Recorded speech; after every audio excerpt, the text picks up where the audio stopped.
কত মানুষ এখন আছে তাদের এক মুহূর্ত জিজ্ঞাসা করা আমার জায়গাটা খালি থাকে না, আমি জিজ্ঞাসা করছি। কত মানুষ নামাজে দাঁড়াইলে তাদের দুনিয়ার কোনো খেয়ালই থাকে না। নামাজ দাঁড়ার পর তার বিষাক্ত তিন পাঁচ থেকে খুলিয়া ফেলাইছে সবাই জোর করিয়া, কিন্তু অনুভব করতে পারে না। এরকম নামাজ তো মোটেও পড়তে পারি নাই। কি ইবাদত করছি আমি, কি আমার এই ইবাদতে কিয়ামত ময়দানে কেমনে দাঁড়াবো? ইব্রাহিম আলাইহিস সালাতু একমাত্র ছেলেকে কোরবানি দেওয়ার জন্য হুকুম করছেন, তিনি কোরবানি দেওয়ার জন্য প্রস্তুত হয়ে গেছেন। কই আমি মাওলার হুকুম পালন করার জন্য কি করলাম? বাবারা যদি নাকি উপরের দিকে আখিরাতের ব্যাপারে নজর রাখো, কোন সময় ভিতরে তাকাব্বুরি আসবে না, রিয়া আসবে না। আর যদি বাবা দুনিয়ার ব্যাপারে নিচের দিকে নজর রাখো, কোন সময় মাওলার নেয়ামতের নাশুকরিয়া কোন সময় বেড়ে আসবে না। কথা ঠিক? আমি যা বলতেছিলাম বাবা, দুনিয়া এমন একটা জিনিস, এটা দিলের থেকে দূর করা বড় কঠিন। কি বড় কঠিন? কত মুজাহিদ কমিটিতে ঢুকছে, মুজাহিদ কমিটি টাকা হাতে আসছে, মানিয়ে খেয়ে বলাইছে। কি তুমি তো এখন মুজাহিদ নাই, তুমি তো জাহান্নামে গেছো। কারণ হারাম মার খাইয়া যে রক্ত বা গোশত তৈরি হইবে, তার জায়গা কোথায়? কার কথা? আল্লাহর হাবিবের হাদিস। কার কথা? আল্লাহর হাবিবের কথা। কি কথা ঠিক না? ভাইরা কত মুজাহিদ চুরি নানিশ আসে, বুঝে গেল সম্পত্তি ঠিক মতো দেখ। তুমি কিসের মনে হয়? কি মনে হয় তুমি? তুমি তো একটা জাহান্নামী। বাইরেও কত মানুষ আছে, কত নালিশ আমাদের কাছে আসে, মসজিদের ইমাম সাহেব মুয়াজ্জিন সাহেব মসজিদের টাকা খাইয়া লাগছে। কত বক্তা নালিশ আছে, অগ্রিম টাকা দিছে, মাফেরেও চায় না, টাকা খাইয়া লাগবে। কি কি জানেন তুমি? তুমি কি একটা জাহান্নামী? কিসের মুজাহিদ আর কিসের আলে? কারণ হারাম মাল খেয়ে রক্ত এবং শুদ্ধ হয়ে যাবে, তার জায়গায় জাহান্নাম সারা হবে না। কত নালিশ আছে আমাদের কাছে। মাদ্রার মোহতামের চার্চকে চিয়া সাহেব মাদ্রাটা হাইয়ে বলাইছে। আরে সেদিনকে আমার কাছে একজন বলে গেল, হুজুর কি ক্ষমা খাই মাহবুল যখন করে আপনি লাভ বলকা। হুজুর গোলাপবাগ মাঠে কেসে বসা আছে একজন, কাল আমি 1000 টাকা দিলাম মাদ্রাসায়, আমার রসিদ দিল 200 টাকা। দায়িত্বশীল মুজাহিদ না হলে তারা তো রসিদ কাটতে বসায় না। কি কথা ঠিক না? দায়িত্বশীল মুজাহিদ হয়েছে। আসলে টুপি দাঁড়িয়ে গেলাম সব সাইড, আসলে এর মধ্যে তো সবাই লাগবে। কারণ যখন কইলাম বলে আপনি আপনার 200 টাকা রসিদ দেবেন না, টান দিয়ে আমার থেকে রসিদ হেটাও হয়ে যাবে, তাই বোধহয় 1000 টাকা সবই মাইক দেবে। তখন বললাম বাবা 2-1 লোক তো ঠিক হয়, কারণ ওদের খুব কম, বলে ওইটার জন্য নিয়েছিস কেন করে। হারুন রশিদ বাচ্চা গেছিল মাদ্রাসা দেখার জন্য, বাইরে ছেলেদের জিজ্ঞাসা করেন, বাচ্চাদের এটা ছেলেবেলারা জানে না। কারণ আমাদের পড়ানো কেউ বলে আমার বাবাই কাজে গেছে, আমি যদি লেখাপড়া না করি আমি তো কাজে দিতে পারবো না। তাদেরকে আমার বাবাই উচিত, আমি লেখাপড়া না করলে উচিত দিতে পারবো না। আমাকে আমার বাবাই মুফতি, আমি যদি লেখাপড়া না করে মুফতি দিতে পারবো না। হারুন রশিদ বাচ্চা দিল একেবারে খারাপ হয়ে গেছে। এই মাদ্রাসার পিছনে টাকা খরচ করে না, কারণ হাদিসের ভিতরে যারা দুনিয়ার উদ্দেশ্যে লেখাপড়া করবে তারা বেহেশত তো পাবেই না, বেহেশতের ঘেরানো পাবে না। এই যারা দুনিয়ার উদ্দেশ্যে যদি কেউ পীরের কাছে মুড়ি দেয়, এরা তো একই হুকুমের মধ্যে পড়বে। কি কথা ঠিক না? অধিকাংশ আলেমেরা মুড়ি দেয় খেলাফত পাওয়ার আসে, এটা তো দুনিয়া। কি পীর খেলাফত পীর স্বর্ণায়ুধের মুড়ি ছাড়া বাংলাদেশে ভরা, হ্যাঁ একটা খেলাফতের কত দাম। বাইরে আমার খুব খেয়াল করে নিয়ে তখন ইমাম গাজ্জালী রহমাতুল্লাহ আলাইহি তিনি তখন ছাত্রদেরকে বাবা তুমি পড়ো কেন? কারণ আমি পড়ি কোরআন হাদিস শিখতে না পারলে তো আল্লাহ রাসূল শিখতেও পারবো না, আমলও ঠিক মতো করতে পারবো না। তখন বাদশা বললেন কালে একটা ছেলের কারণে মাদ্রাসা বন্ধ করলাম না, নচেত আমার সিদ্ধান্ত হয়ে গেছিল আমি মাদ্রাসা বন্ধ করে দেবো, এটার পিছনে পয়সা খরচ করে লাভ নাই। কত মুরিদ আচরণ দেখে আমার মনে হয় অনেক সাথে 3 মিনিট বন্ধ করি কত কিন্তু আমার বিষয় লাভ হয় কেন পয়সা বেশি করবে কি সবাই দেখে চা খাও ধর্মের দাওয়াত দেয় এরাও দুনিয়া কি বলে বাইরের দুনিয়া। আল্লাহ হাবিব দুনিয়ার আসুকুল্লি খাতিরাতেন সমস্ত গুনাহ মনে হইল দুনিয়ার মহাব্বত। বাবারে দুনিয়ার মহাব্বত তো ধরে রাখা যাবে না। হ্যাঁ যেই মহাব্বতে নামাজকে দুনিয়া দোস্ত দারাত আগার দারাত বাড়ায় দোস্ত দারাত। বাবারে যারা বক্তা হইতে চাও, আমি তো বক্তৃতা বলতে কিছু করতে পারতাম না, তাই নির্বাস করি ছেলে বলো দুইটা হয়েছে আমার, আমি তো শোনো না তখন বাগাদা নজর করে সবরে বলে দিতেন। আমার তো স্বাস্থ্য খুব খারাপ, আমি সবর করতে পারতাম না, বাগাদা জোর করে বলে দিতেন। তা ব্যাগ করতে ছিলেন না না বক্তৃতা শুনতাম, তখন গেছি আমার অবস্থা খারাপ করে 10 মিনিট অতিরিক্ত 15 মিনিট বেশি আর বলতে পারতাম না। তারপর আমি এত সরাসরি দিই আমি আপনাদের আমার কিছু মনে আসে না, কারণ দূরে হাম তুই হাদিস করার পর্যন্ত একটা আয়াত আর খালি হাদিস এই পড়তে আর খালি তর্জমা করতে গেলে হ্যাঁ মনে হয়। এই বয়সেও আমি কোনো ওয়াজ করতে জানি না। জাগতের মধ্যে বক্তা আর খেয়াল আছে, বাদ দাও, যদি মাওলায় কবুল করেন তোমার এক বক্তা বানাই দিবি।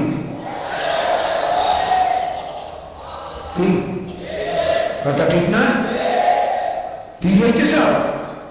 আমি তো আজীবন চেষ্টা করছি যাতে বাবাদান আমার খেলা ভক্তা দেয়, এই জিম্মা থেকে আমার মাথাটা আসে। আল্লাহ বলে তুই ভিডিও দেখবি তোর দিয়ে করো। ওই আমি ঘুমিয়ে থাকতাম লঞ্চে সফরে যাইও বাবাদান এই করে শরীর করি কালে তো ঘুমাই গেছে, আর কতবার ঘুমাইবে পরে তো ঘুমের দিশাও ঘুমাইবি না। আমি সবর করতে পারি আমার স্বাস্থ্য করে বরদাস্তি করে না, কারণ আল্লাহ করাই কি করবি ঠিক আল্লাহ করায় কি কর আমার যে ওষুধ এ নিয়ে সবর করা কোনো মানুষের জন্য সম্ভব বলে আমি মনে করি, তাহলে আল্লাহ করাই দিবি। আল্লাহ আপনার বাবা নিজে করতে যাইও না, নিজের সদস্য করতে যাইও না, আল্লাহ যদি বানায় তারা অস্বীকার করিও না।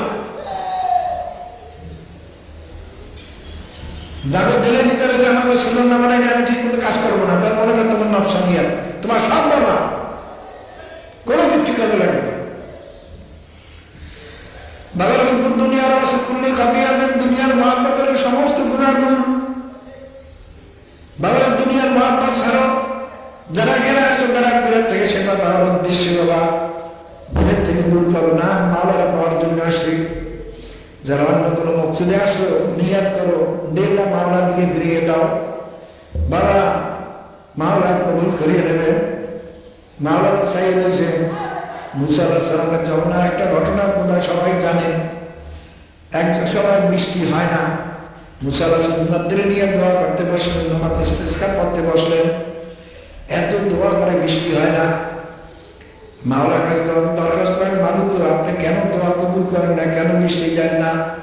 আল্লাহ নবী মুসা তোমার এই মন্দিরের একটা গুণাগার লোক আছে, ওই গুণাগার দ্বারা যদি মন্দিরটি উঠে এলা দাও আমি তোমাদের দোয়া কবুল করবো না। মুসা এলান করলেন এই মসজিদের মধ্যে কে আসো একটা গুণাগার যার জন্য মাওলা দোয়া কবুল করেন না, মাওলা বলছেন তারা মন্দিরটি উঠে দেওয়ার জন্য কে আসো তাড়াতাড়ি উঠে দাও। বাবা যারা গুণাগার সেটা বলছে যে আমি ছাড়া কেউ না,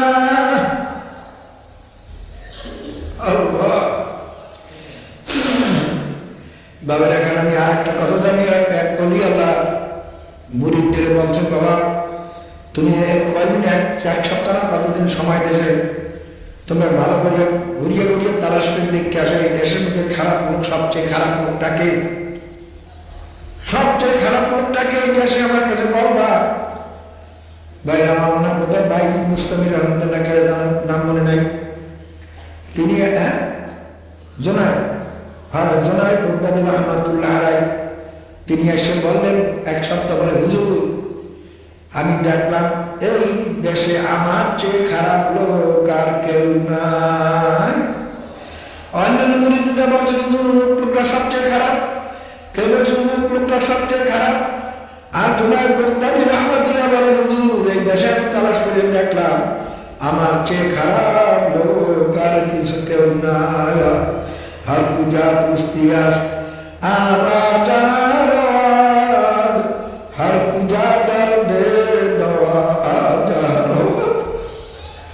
বাবার যে জায়গায় জমির নিচু থাকে ঠান্ডা থাকে ওই জায়গায় পানি গড়াইয়ে গড়াইয়ে যায়, যে জায়গায় উঁচা থাকে ওই জায়গায় কোনো সময় পানি যায় না। খালি নিজের নিজে নিস্তি করিয়ে দাও বাবা, কিছু নাই কিছু নাই, এর অর্থই তৈরি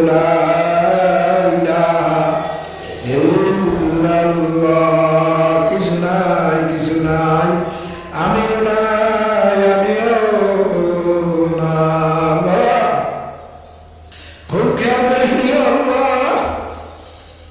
ওই তখন মুসালাম বলার সঙ্গে সঙ্গে গুণাগার তো ঠিক পেয়েছে তো আমার, আমি ছাড়া আর কেউ না। ও ধীরে ধীরে এমন ভাবে তওবা করা শুরু করছে যে মাবুদ এই মজলিসটা আমার চেয়ে গুণাগার আর কেউ নাই।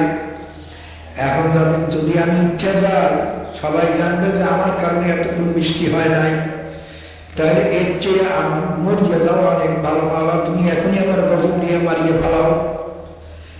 আর মানুষ আমি যদি না উঠি, তুমি তো তোমার নবীর সিনে তোমার মুখটা গুণাগার, তখন তো আমাকে ধরিয়ে উঠে যেতে হবে। তাহলে তখন আমার এর চেয়ে মরা তো অনেক ভালো। মালা ওয়াদা করতেছি আর জীবনে গুনার কাম করবো না, তুমি মেহরবানি করে আমাকে মাফ করে দাও। বাবার জাহেরাও কাঁদতে পারে না, চোখের পানি বলে কাঁদতে তাও পারে না। মানুষের চোখের পানি যাকে কেড়ে দিবে দিলে দিলে কাঁদতেছে। আসল কান্না তো দিলে, আসল কান্না দিলে দিলে দিলে কাঁদতে আছে। মাওলার এমন রাজি খুশি হয়ে গেছে, জব করে বৃষ্টি শুরু হয়ে গেছে। মুসারা সালাম বলেন, মামুদ আপনার ছেলে একটা গুণাগার আছে, ওই মজলিস থেকে না ওঠা পর্যন্ত আপনি বৃষ্টি দেবেন না।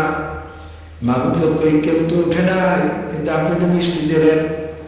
তখন আল্লাহ পাক জানাই দিল, আমার নবী মুসা যেই লোকটার কারণে এতক্ষণ আমি বৃষ্টি দেই নাই, ওই লোকটার কারণেই এখন আমি আবার বৃষ্টি দিলাম। ও এমন দরবারে আমার দরবারে কাঁদছে, এমন দরবারে এমন ভাবে তওবা করছে, ওর তওবা আমি কবুল না করিয়া পারলাম না। যারা অন্যতম দুনিয়ার নিয়াতে আসতো, নিয়াত পরিবর্তন করিয়া দাও। এটা দেখাবার জিনিসটা, এটা অন্তরের জিনিস। ইন্নাল্লাহ লা ইয়ানজুরু ইলা সুওয়ারিকুম ওয়া আমালিকুম ওয়ালাকিন ইয়ানজুরু ইলা নিয়াতিকুম ওয়া কুলুবিকুম। আল্লাহ রব্বুল আলামিন কিন্তু মানুষের জাহেরা সুরাতের দিকে চাইয়ে থাকেন না, জাহেরা আমলের দিকে চাইয়ে থাকেন না। আল্লাহ সবসময় দেখতেছেন তোমার এবং আমার কলবের দিকে আর নিয়াতের দিকে। মাওলা তো চাইয়ে রয়েছেন, তাদের নিয়াত ছিল দুনিয়ার কোনো স্বার্থ। বাবার নিয়াত পরিবর্তন কর, মাবুদ আমি ভুল করছি, আমি বুঝি নাই। মাওলা আমার নিয়াত পরিবর্তন করলাম, আমি এখানে আসি একমাত্র তোমাকে রাজি খুশি করার জন্য। মাবুদ বাবার নিয়াত পরিবর্তন হওয়ার সঙ্গে সঙ্গে আল্লাহ রব্বুল আলামিন যদি তুমি আমি এইভাবে নিয়াতকে খালেজ করতে পারি, সঙ্গে সঙ্গে মাওলা তোমার আবার নিয়াতকে কবুল করিয়া নেবে। কথা ঠিক? এ বাবার মনে রাখবে, দুনিয়া কিছু না কিছু না, দুনিয়ার তো স্বপ্ন। বাবা স্বপ্নের জন্য গেলে আমার তো 68 বছর বয়স, আমার কাছে মনে হয় দুনিয়াটা স্বপ্নের মতো। এই জায়গায় কত কিছু দেখলাম, এখন কিছু নাই। আর ছোটবেলায় কত পানিতে নেমে ডুবাইতাম, আম্মা লাঠি নিয়ে লড়াইতো, হে ও জল উঠবে, কই এখন বাইরা দেখি মানুষ আমার বুড়া মেয়া বাবার স্বপ্নের মতো মনে হয়। এরকম মনে রাখতে মানুষ যখন কবরে যাবে এই সারা দুনিয়ার জিন্দেগানিটা স্বপ্নের মতো মনে হবে। কি দেখতেছিলাম কি হয়ে গেল, কই ব্যবসা বাণিজ্য, কই কিছুই তো দেখি না, সব তো শেষ হয়ে গেছে। কাজী বাবার নিয়তকে পরিবর্তন করো, নিয়ত পরিবর্তন করা একটু কঠিন, কারণ দুনিয়া তো দখল করে রয়েছে। কি দুনিয়া তো সর্বল ফাঁকুরিয়ে ধরছে, এ তো যাইতে চায় না। মনে বুঝে হলে মন না খাইলে মন করতে গেলেও ভালো, তুমি জাহান নামে বলতে পারবো না,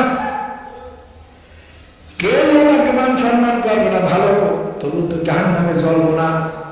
আমি তো প্রায় বলি বাবা সারা দুনিয়ার লোকে যদি আমাকে গলায় মালা দিয়া মাথায় নিয়ে যদি সারা দুনিয়াতেও নাচে, সারা দুনিয়ার মধ্যে একমাত্র আমাকেই সবাই বেশি সম্মান করে, তাতেই আমার কি লাভ যদি কবরে যাওয়ার পরে আজাব শুরু হয়ে যায়। আর বাবা সারা দুনিয়ার মানুষের ঝাড়ু মারে জুতে পারে, আর যদি কবরে যাওয়ার পরে মাওলা আমাকে মাফ করিয়া দেন, এই দুনিয়ার ঝাড়ু মারা জুতে মারায় কি ক্ষতি রে বাবা। এই যে কত মানুষের ভাই ভঙ্গ ওটা কাঁদবে ওটা কিছু না, ওই যে এখন কত মানুষ আওয়াজ করে সর্বনে কেত নয়, ওটা জাহান নামি, এরকম মহবেলেও কয়। আল্লাহ বিকালে আমার দিলে কোনো আঘাত লাগে না। আমার কথা যে বলতেছে যে দোষের কথা ঠিক, ওই দোষটা আমার মধ্যে আসতে এনে দিই তারা ঠাকুর। আমি কালকে একজন আমার খরিদাকে বললাম যাতে দেখেন, ভালো করে তালাশ করে দেখেন এই যে সে বলতেছে ওই দোষ আসলে আমার মধ্যে আছে কিনা।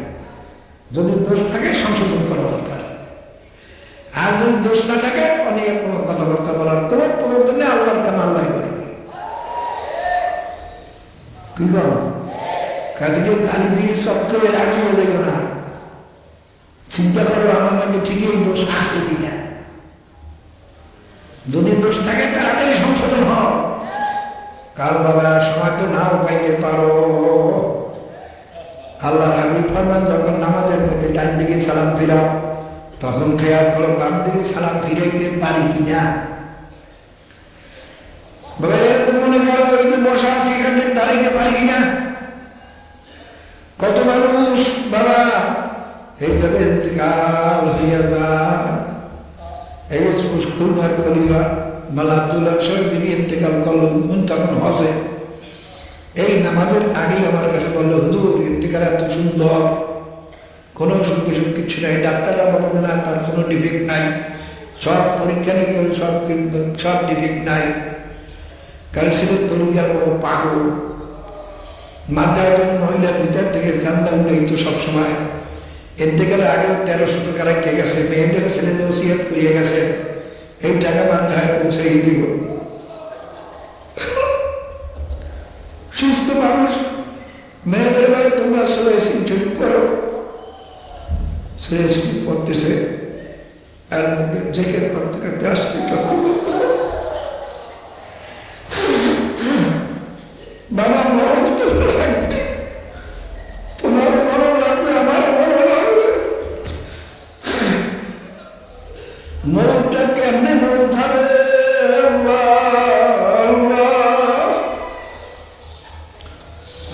এবছর গত পানির সময় ওই কুড়িগ্রামে ঘুঘু মুন্সি ডাকতো লোকে, ওই মানে সবসময় জেগের কথা তো এই জন্য ঘুঘু ঘুঘু করতে আর কি। তা গ্রামের লোকে ডাকতো ঘুঘু মুন্সি, তার নাম ঘুঘু মুন্সি না, ওই সবসময় জেগের কাছে ঘুঘুর মতো ওনারা টিট করে হওয়ার করতো ঘুঘু মুন্সি। সে বাসত্ব নামাজ মসজিদের পড়াইতো সবসময় জমাতে, 7 দিন হকা করত, 7টা নিজের সুন্দর ঢুকাইয়ের দাওয়াত দিত সফল খায়। আমার মনে হয় তার এই মর্তবা বলার সবচেয়ে বড় কারণ এইটা, নিজের একবারে মিটে যেতেছিল, আমি কেউ না সুন্দর করে